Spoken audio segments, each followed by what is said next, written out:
Madame, Monsieur, bonsoir. On va évidemment parler de la tempête Eunice ce soir qui va sévir aussi sur notre pays. Demain, l'Institut Oral Météorologique a émis un avertissement vent. Il prend cours ce vendredi à midi jusqu'à minuit. Les deux Flandres, la région anversoise, le bord de mer ont été placés en code orange et on pourrait même voir une évolution en couleur rouge demain matin si l'Institut le décide bien sûr, en fonction de l'évolution météorologique. Mais vous voyez que dans les autres provinces, personne n'échappera au vent. On ira jusqu'à 120 km par heure en province de Liège, possiblement 120 également dans les deux Brabants, en passant par la province de Hainaut, la province de Namur, pas plus de 110 km par heure en rafale en province de Luxembourg. C'est une dépression de tempête qui va s'abattre sur les îles britanniques tout d'abord. On attend des rafales au sud de l'Angleterre, entre 120 et 150 km par heure. Au nord de la dépression, beaucoup de précipitations, moins de vent, et au sud de la dépression, moins de précipitations et beaucoup de vent. Nous serons donc au sud de cette dépression. C'est donc le vent qui va nous secouer. Alors la nuit prochaine, il restera sensible le vent, mais on peut parler d'une nuit plutôt calme par rapport à la journée qui nous attend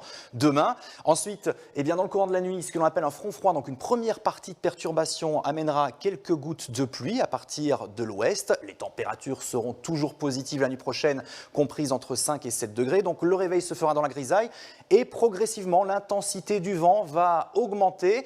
La deuxième partie de la perturbation, que l'on appelle le front froid, arrivera aux alentours de 10 à 11 heures au littoral. Très rapidement, cette perturbation a traversé la Belgique. Elle sera déjà en province de Luxembourg aux alentours de 15 heures. Tout de suite après, le ciel va s'éclaircir.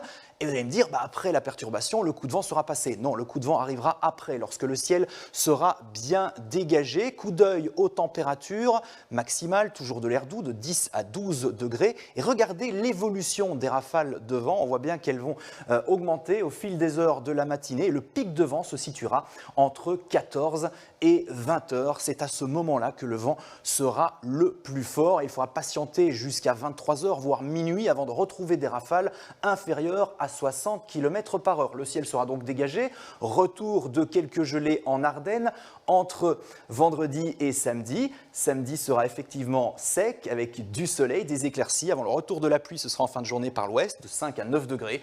Et le vent et la pluie gâcheront à nouveau notre week-end, en tout cas dimanche, avec de 7 à 12 degrés et des rafales possibles sur le centre de 75 km par heure. Quelques averses, mais aussi des éclaircies sont prévues en début de semaine prochaine, de 7 à 11 degrés. Il s'agira évidemment d'être très prudent avec ce vent qui va souffler très fort.